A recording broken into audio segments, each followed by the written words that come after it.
So we're in kind of an interesting spot here. We're in a tip-up where trees have blown down. And this is something we were talking about or it's an issue you need to think about when you're thinking about retention harvesting. Because when you have trees that developed with the protection of other trees around them, and then you remove those trees, windthrow is a significant risk that you need to think about. So Cheryl, can you talk a little bit about what happened in this site here? Sure. So Patrick, what we did here is another type of retention, and this one here, instead of being dispersed, it was actually group retention. So we're leaving the trees in groups. When you leave a group of trees, you know, there's going to be some vulnerability because not every single tree in that group is going to be equally wind firm. And so by choosing to leave a group with a kind of a defined boundary, you're taking your chances to some extent. And so even though these have been pretty carefully placed in the stand and on the landscape and chosen for the best wind firmness, things can still happen.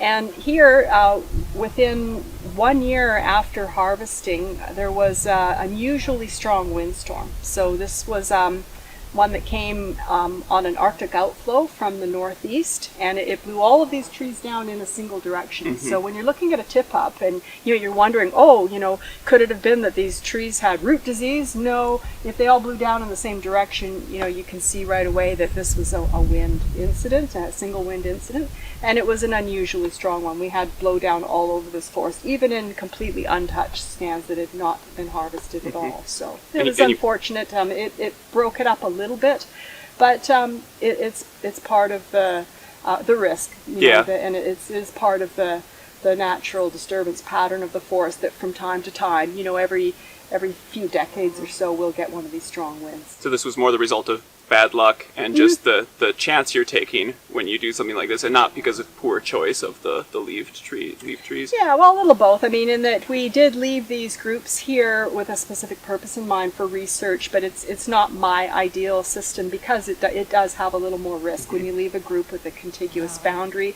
you can choose the best spots in the stand to do that, the best trees, but there's always going to be some within a group that are less wind firm. Mm-hmm. And then when you get a strong wind on top of that, they can act like a domino effect where one starts pushing over the other, and that pushes over another, and so you can have a cluster of them go over like you did here. And you mentioned that the winds were from the northeast, so another part of that challenge was that the wind was from a different angle than you typically have your prevailing winds? That's right.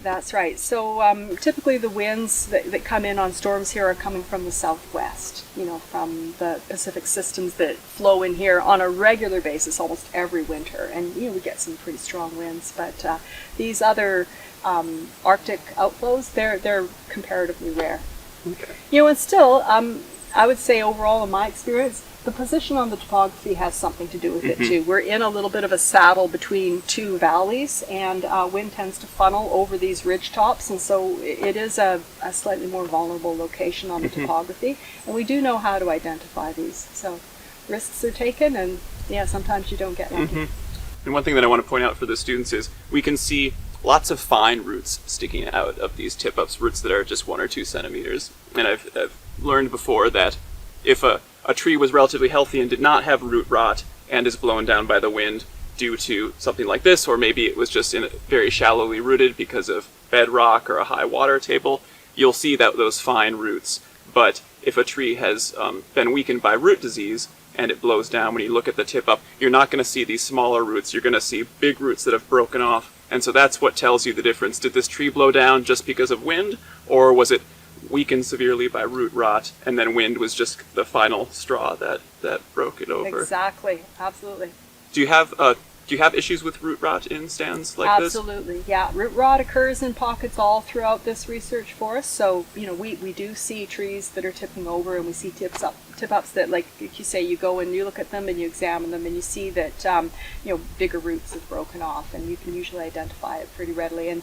And like I was saying, in those cases, the trees, because it's not just one wind event, they may tip over in different directions and at slightly different times. So that's another clue. If you see a number of trees that have blown down, if they're going in different directions, that tells you that it wasn't the same wind event that blew down. Are there certain species here in the forest that are more or less susceptible to the root rot pathogens that are currently here? Or is it get all of them about equal? Well, Western hemlock and Douglas fir are both quite susceptible. Maybe the western hemlock a little more. You know, really all of the conifers, there are certain root rots that they can all get. So, you know, it depends on the situation, but I would say hemlock and Douglas fir are probably the most likely to get hit by it. Okay, great, thank you.